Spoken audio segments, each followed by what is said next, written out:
Valendo.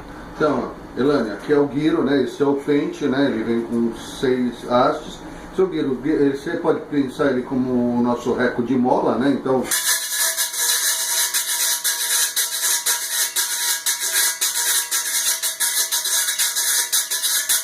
né? Você pode fazer o som.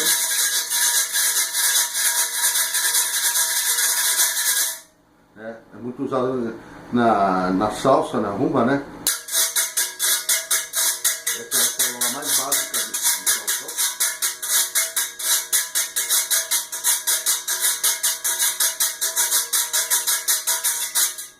Então você vê que ele tem um bom volume, né? Tem uma área extensa, ele tem mais ou menos uns entre 30 e 35 centímetros, né?